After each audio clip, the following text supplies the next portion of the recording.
अजित पवार यांच्या निधनाच्या नंतर त्यांच्या पत्नी सुनेत्रा पवार यांनी लवकरच शपथ का घेतली असा सवाल लोक उपस्थित करत असल्याचं मत उदय सामंत यांनी व्यक्त केलंय। शपथविधीसाठी घाई झाली असंही त्यांनी म्हटलंय। तर सुनेत्रा पवार या अजित पवारांचा वारसा पुढे नेतील असा विश्वासही उदय सामंतांनी बोलून दाखवला।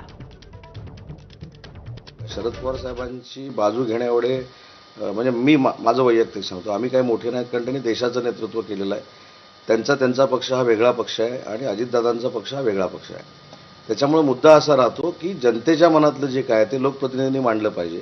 तर जनतेच्या मनामध्ये ही मात्र कुठेतरी संभ्रमावस्था आहे की एकीकडे समाधान नक्कीच आहे की सुनेत्राबाईंनी उपमुख्यमंत्री झाल्या किंवा अजितदादांचा वारसा त्या पुढे चालवतील, पण इतक्या लवकर का झालं आणि मग ते का झालं ही शंका येताना कोणी हे करून घेतलं का, याच्या मागे कोणी आहे का, हा उदय सामंतचा प्रश्न नाही आहे किंवा प्रताप सरनाईकांचा प्रश्न नाही, हा महाराष्ट्रातल्या जनतेच्या मनातला प्रश्न आहे। तर शिंदेंच्या मंत्र्यांनी सुनेत्रा पवार यांच्या शपथविधीवरून एक वेगळा अजेंडा मांडलेला आहे। सरनाईक आणि शिरसाट यांच्यानंतर रामदास कदम यांनी देखील या शपथविधीवरती नाराजी व्यक्त केली आहे। मुख्यमंत्री फडणवीसांनी टीका करणाऱ्या शिवसेनेच्या मंत्र्यांना मात्र फटकारलेलं आहे।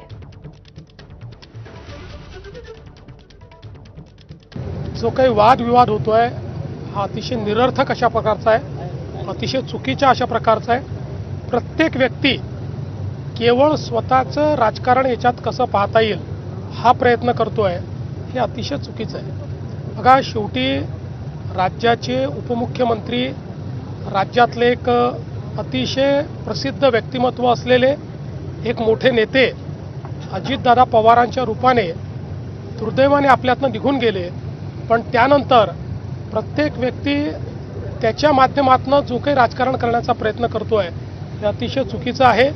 अशा प्रकारचं खालचं राजकारण बंद झालं पाहिजे। यानंतर थेट जाऊया, जितेंद्र आव्हाड बोलतायत। काका म्हटलं असतं याच्यावरती राजकारण चालत नाही।